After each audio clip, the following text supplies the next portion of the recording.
창세기 12장 1에서 9절 말씀입니다.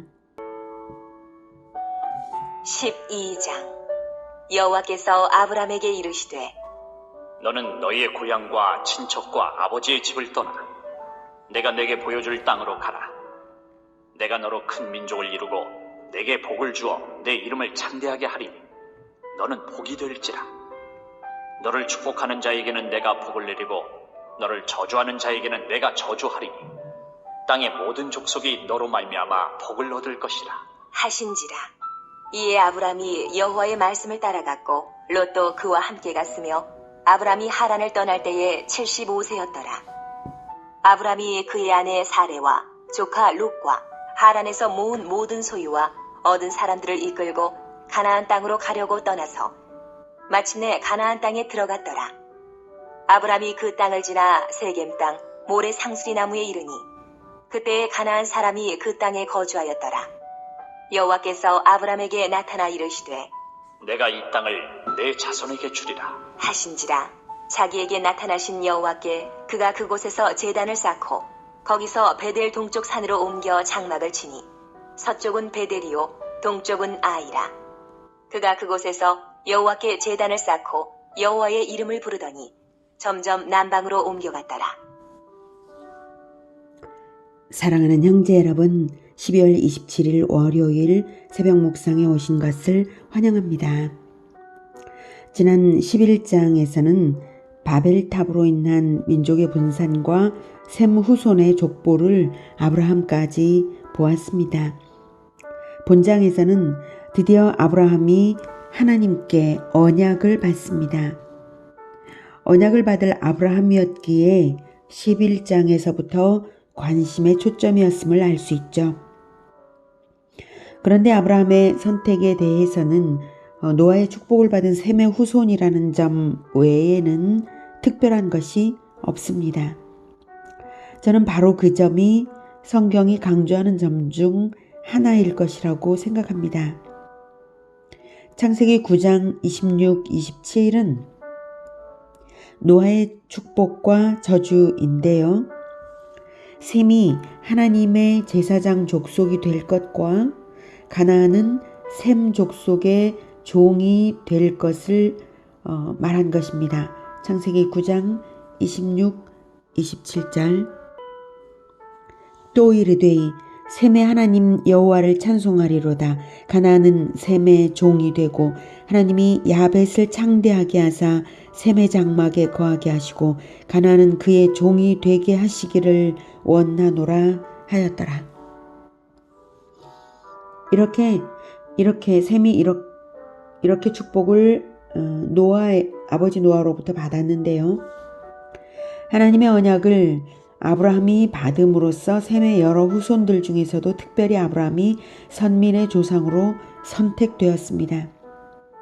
즉 제사장 족속이 되기 위한 출발을 아브라함부터 시작할 것이고 아브라함의 후손은 마침내 가나안의 주인이 될 것입니다. 셈에게 가나안의 주인이 될 것이 예언되었기 때문에 그렇습니다. 하나님은 과거의 언약대로 반드시 이루시는 분이십니다.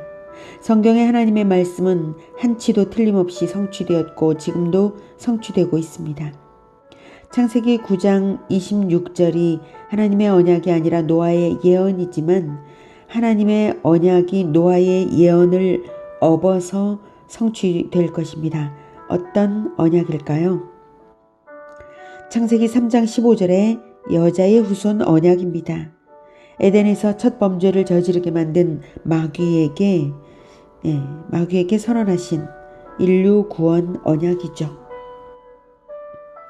창세기 3장 15절에 내가 너로 여자와 원수가 되게 하고 내 후손도 여자의 후손과 원수가 되게 하리니 여자의 후손은 내 머리를 상하게 할 것이요 너는 그의 발꿈치를 상하게 할 것이니라 하시고 마귀의 머리를 밟아 승리할 여자의 후손이 태어날 것이고 기다리던 중이었는데 대홍수로 노아의 가족만 남은 상태였으니 노아의 세 아들 중에 노아의 축복을 받은 셈에게서 여자의 후손 메시아가 나올 것은 분명합니다. 아브라함은 그런 맥락에서 선택된 것입니다. 그러니 아브라함이 받은 언약은 매우 중대한 의미를 지니고 있습니다. 즉 메시아를 기다릴 민족의 시작이라는 의미입니다. 먼저 알아두실 것은 마귀의 머리를 밟을 여자의 후손을 고대로부터 기다리면서 메시아라고 히브리어로 칭했고요. 신약시대에 와서는 헬라어로 그리스도라고 했습니다. 여자의 후손, 메시아, 그리스도는 모두 같은 의미이고 인류를 죄로부터 구원할 유일한 구세주라는 의미입니다. 그러면 이제 아브라함에게 주신 언약을 파악해 보도록 하겠습니다. 1절에서 여호와 하나님이 아브라함에게 명령과 약속을 주시는데요. 명령은 고향과 친척과 아버지의 집을 떠나 내가 네게 보여줄 땅으로 가라는 것이고요. 약속은 큰 민족을 이루고 복이 되게 하겠다는 것인데요. 보여줄 땅으로 가라고 하였으니 그 땅을 큰 민족으로 번성할 네 후손들에게 주시겠다는 의미가 내포된 것입니다. 그러니 하나님의 약속은 세 가지입니다. 땅, 큰 민족, 복입니다. 복은 땅의 모든 족속이 너로 말미암아 복을 얻을 것이라 하셨으니 개인적 차원의 복을 넘어 거대한 축복권입니다. 땅은 가나안 땅이 될 것이 분명합니다. 하나님은 왜 아브라함에게 땅, 민족, 복을 주마고 약속하실까요? 왜 꼭 그 세 가지라야 할까요? 그 이유는 그리스도를 왕으로 보내시기 위해서입니다. 즉 아브라함이 약속받은 세 가지의 주권자인 왕이 결합되면 바로 국가 구성의 요소가 완성되기 때문입니다. 일반적으로 국가의 3요소는 영토, 국민, 주권이죠. 하나님은 아브라함을 백성의 대표로 정하신 것입니다. 그래서 주권의 짝을 이루는 축복권을 주시고 영토와 국민, 즉 민족을 약속하시는 것입니다. 주권은 왜 약속을 안 하시냐고요? 여자의 후손 언약이 바로 주권자를 보내시겠다는 언약입니다. 옛뱀 마귀의 머리를 밟을 자이니 왕이시죠. 이미 언약을 주셨으니 언급을 안 하신 것 뿐이고요. 그리고 주권자가 될 그리스도를 왕으로 보내기 전에 먼저 백성을 준비하시는 하나님이십니다. 아브라함은 백성의 대표이니 복을 받는 것입니다. 그런데 축복이 이유 없이 주어질 것이 아닙니다. 하나님과 교제하며 한 걸음 한 걸음의 실천 과정 속에서 순종으로 걸어갈 때 주어질 것입니다. 그렇게 백성을 훈련으로 준비시키시려고 명령을 주신 것입니다. 명령을 다시 볼게요. 여호와께서 아브라함에게 이르시되 너는 너의 고향과 친척과 아버지의 집을 떠나 내가 네게 보여줄 땅으로 가라. 네. 아브라함이 순종해야 할 명령은 떠나기와 가기입니다. 떠나는 것은 고향, 친척, 아버지의 집을 떠나는 것이고요. 가는 것은 하나님이 보여줄 땅으로 가는 것입니다. 왜 이런 명령을 하실까요? 다 이유가 있습니다. 먼저 떠나야 하는 세 가지는 낡은 나라입니다. 고향은 낡은 나라의 땅이고 친척은 낡은 나라의 백성이고 아버지의 집은 낡은 나라의 주권입니다. 나라로 말하자면 그렇습니다. 떠나야 할 곳이 국가의 형태였느냐가 중요한 것이 아니라 아브라함은 그리스도의 나라를 세울 백성의 대표입니다. 그러니 이전에 몸담고 있었던 낡은 나라에 있으면 새로이 그리스도의 나라를 시작할 수가 없습니다. 그래서 먼저 떠나라고 하셨고요. 떠나면 땅, 큰 민족, 그리고 복을 주겠다고 하신 것입니다. 그렇다고 아브라함이 다만 떠나는 단 한 번의 순종으로 축복을 받을 조건이 완성되는 것이 아닙니다. 계속적인 교제로 하나님의 인도하심을 받아야 하는 것입니다. 내가 네게 보여줄 땅으로 가라 하신 말씀이 그것입니다. 한 걸음 한 걸음 실천 순종으로 나아갈 때 하나님의 인도하심을 기대하며 걸어가라는 것이죠. 하나님은 아브라함의 여행길 곳곳에서 알게 모르게 인도하시는 하나님을 아브라함은 체험하게 하셨을 것입니다. 아브라함으로 하여금 체험하게 하셨을 것입니다. 하나님은 그리스도의 나라를 시작하기 전에 가장 중요한 준비로서 하나님과 교제하며 순종하는 훈련된 백성을 준비하시려고 아브라함에게 보여줄 땅으로 가라고 하신 것입니다. 보여준 땅으로가 아니라 보여줄 땅, 앞으로 보여주면서 인도하는 땅으로 가라 하신 것이죠. 언약을 받은 아브라함이 하나님의 언약을 만약 믿지 않고 순종하지 않는다면요, 그러면 언약은 없던 일이 되겠죠.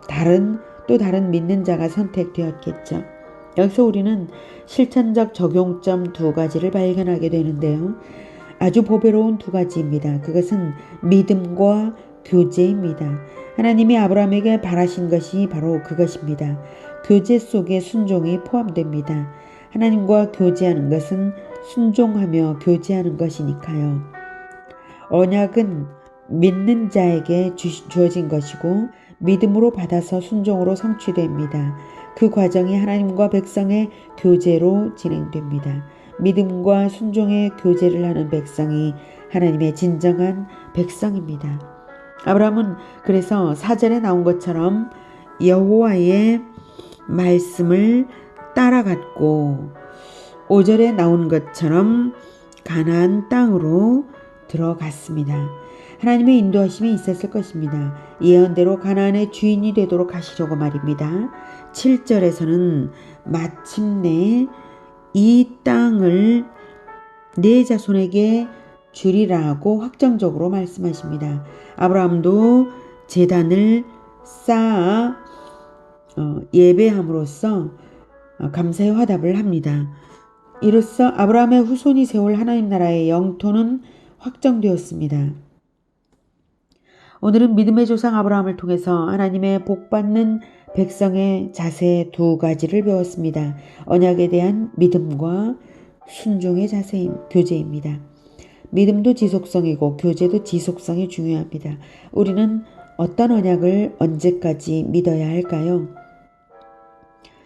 아브라함의 후손으로 오신 그리스도 예수님이 내가 속히 오리라 하신 언약이 있습니다. 만왕의 왕으로 오신다는 언약입니다.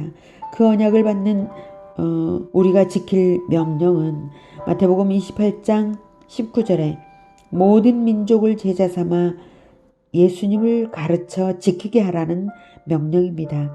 모든 민족이라 하셨으니 마침내 예수님이 왕권을 가지고 재림하실 때는 모든 민족이 되고야 말 것입니다. 그리고 그 모든 민족이 살아갈 땅은 새하늘과 새 땅입니다. 그것은 요한계시록의 말씀과 같이 하나님께서 주실 것입니다. 아브라함은 땅을 먼저 확정받았고 앞으로 백성이 형성될 것이고 마침내 왕이 오실 것입니다. 우리는 왕이 먼저 확정되었고 백성이 준비되고 있으며 마침내 새 땅이 주어질 것입니다. 하나님은 인류 역사 전체를 통하여 지금도 일하고 계십니다. 성경 전체가 그것을 증명하죠. 믿음과 순종의 교제로 역사의 주권자가 우리와 함께 하십니다. 믿음과 순종의 교제로 역사의 주권자와 함께 하시겠습니까? 그것이 아브라함과 같은 복을 얻는 것이고 우리들 한 사람 한 사람은 또 하나의 믿음의 조상이 될 것입니다. 기도하겠습니다. 하나님, 아브라함을 믿음의 조상으로 선택하여 불러주신 것을 볼 때에 아무런 특별할 것도 없는 한 사람, 지극히 평범한 한 사람 아브라함을 불러서 믿음의 조상을 삼아주신 것을 볼 때에 우리 역시 하나님께서 부르셔서 예수님을 믿게 하신 것을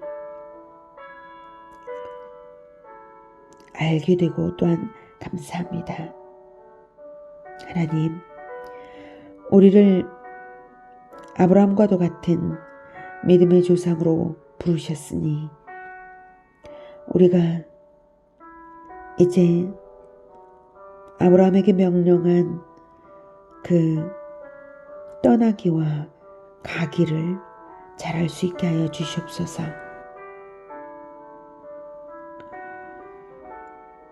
내가 과거에 몸담고 있었던 어둠의 땅, 거기서 떠나고 죄를 떠나 하나님께서 인도하시는 새하늘과 새 땅을 바라보면서 우리의 왕 예수 그리스도께서 명령하신 복음화 제자화를 충성스럽게 할 수 있도록 주님 도와주시옵소서. 우리가 그렇게 하겠나이다. 아브라함 못지않게 주님과 믿음으로 교제하고 순종으로 교제하며 하나님의 뜻이 크게 이루어질 수 있도록 주님 도와주시옵소서. 예수님의 이름으로 기도드립니다. 아멘. 이어지는 시간은 개인 기도 시간입니다.